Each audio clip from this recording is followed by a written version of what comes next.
We want our elected politicians to be persons. So good evening, everyone. And here I am as a person and as your nominee. Thank you so much for coming and supporting us tonight.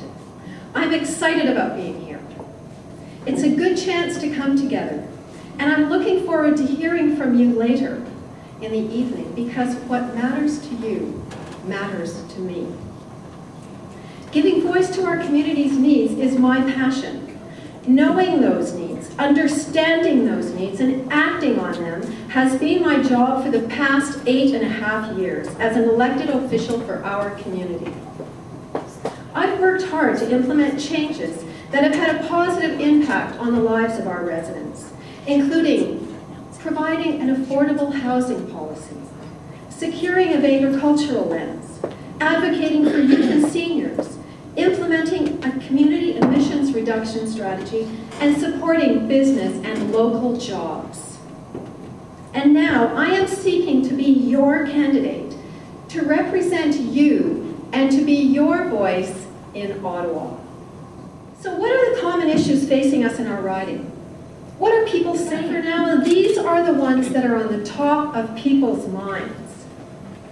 Transportation. We need to relieve congestion on our roads, provide good networks, and at the same time, move people efficiently to where they want to go. We need to provide rapid transit, light rail, improved road connections, safe, separate cycling commuter lanes. Jobs. We've witnessed the biggest global economic downturn in 80 years. We need to be competitive, practice global leadership, attracting investment, and clean cutting-edge industry that provides jobs in our riding. Jobs for youth through apprenticeship and training skills programs. And provide early childcare for working parents. This is key to economic stability for families, for their quality of life, and a good start for children. Healthcare. We need to safeguard our universal, publicly funded healthcare and ensure that caregivers are supported and our residents have access to a family doctor, avoiding waiting lists for new families, often military families. We need to work on preventative health initiatives and ensure people get the treatment they need and on time. Seniors' pensions.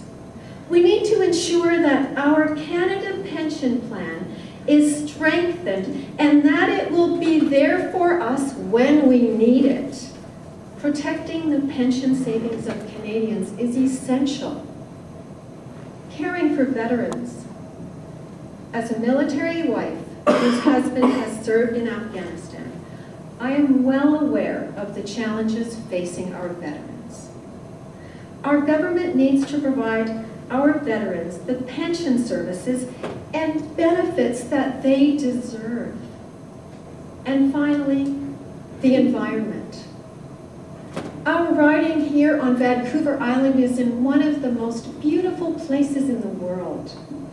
Cherishing our environment, fighting for our environment, will provide for our children's future and for generations to come. A couple of key issues here. One, fish habitat, enhancing our spawning streams and strengthening our recreational and commercial fishing industries. Another, sustainable management of our forestry resource. And then there is sewage waste management. We need to provide protection for our environment, for our ocean, and workable, common sense decisions for our taxpayers.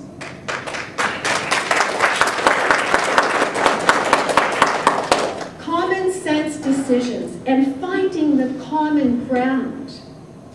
This is key to positive change. My experience as acting mayor and elected official in our community and membership on boards and committees at both the local and regional level has given me valuable insights and experience in the political process and how things get done. My track record stands me in good stead to act on your behalf, expediently and effectively, as your Member of Parliament in our riding of Esquimalt-Montefeuca. And yes, there are big shoes to fill.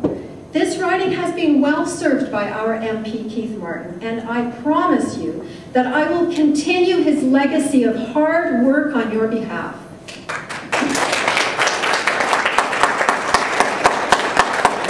Listening to you, knowing you, being compassionate and returning your calls and letters, standing up for you and representing you and everyone in this riding, regardless of their political stripe, with dignity and respect, and telling it like it is in Ottawa.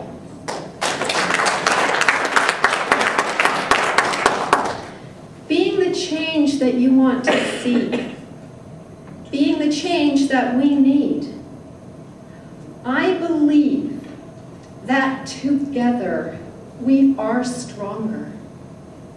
Together, we can make a change here at home and in Ottawa. You are my priority.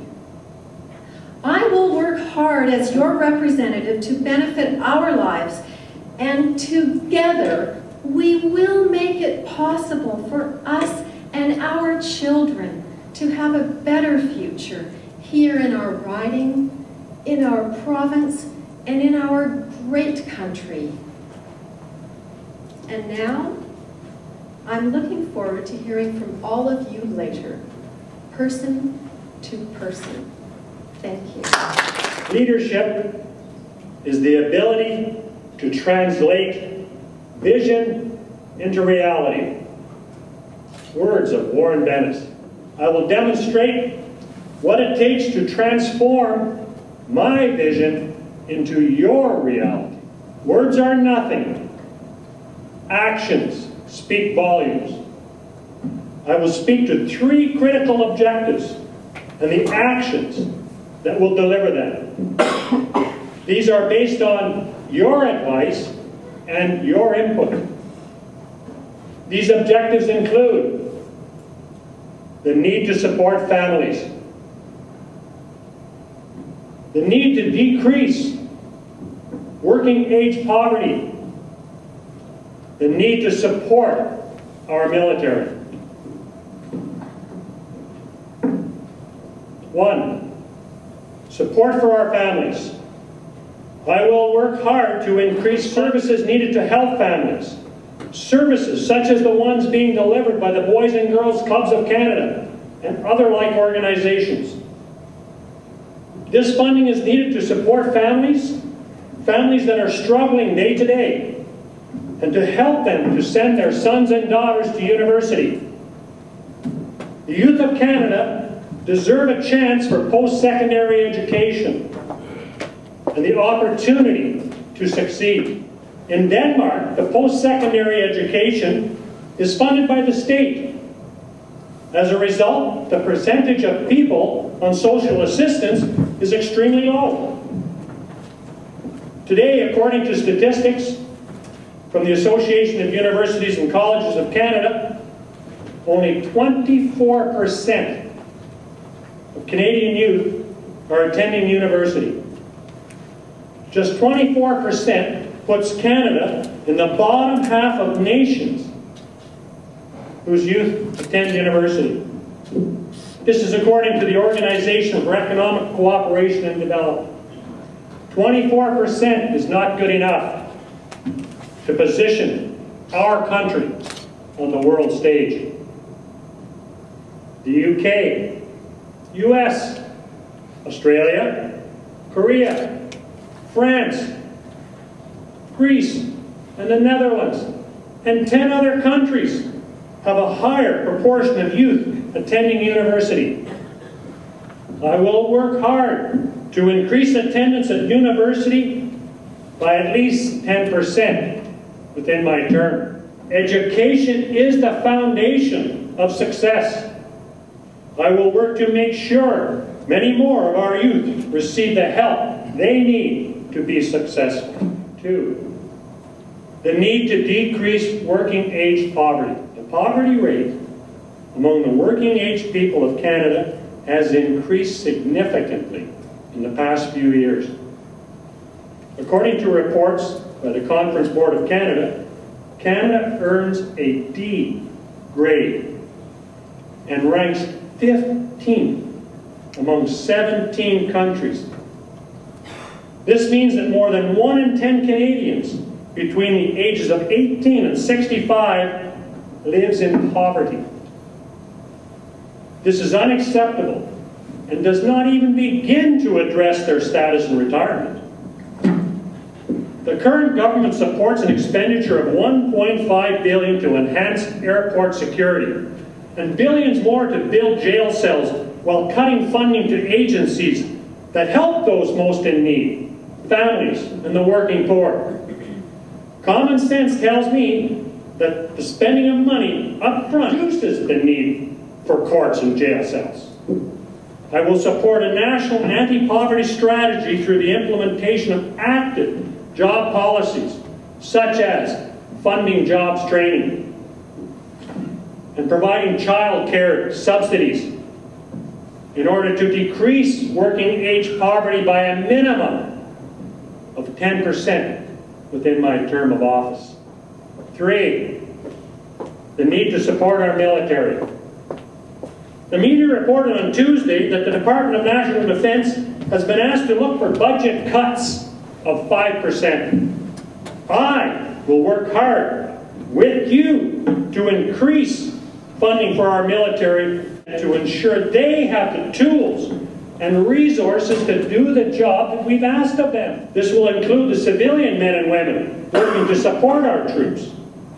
I will work to ensure that funds are in place to deliver important programs such as critical incident stress health services for all our returning heroes. On Monday of this week, Guy Parent, Veterans Ombudsman, told the government that the Department of Veterans Affairs is unable to help our vets.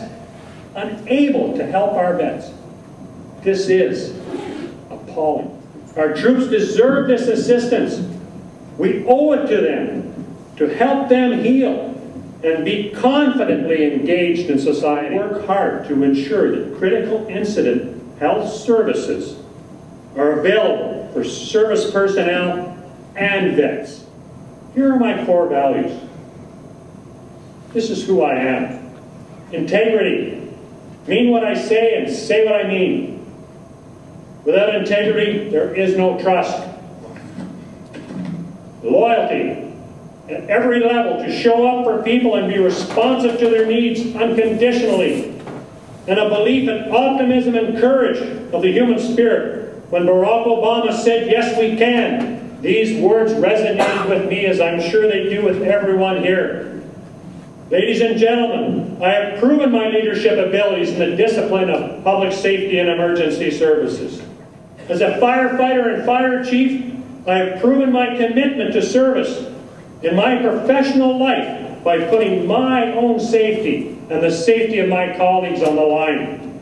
Service is my primary commitment to you and our community. I will be honored to serve you as your Member of Parliament in Ottawa. And to Keith Martin and the executive of the Esquimalt-Wanda-Fuca Association, fellow Liberals, thank you for what you do every day in service to create good government.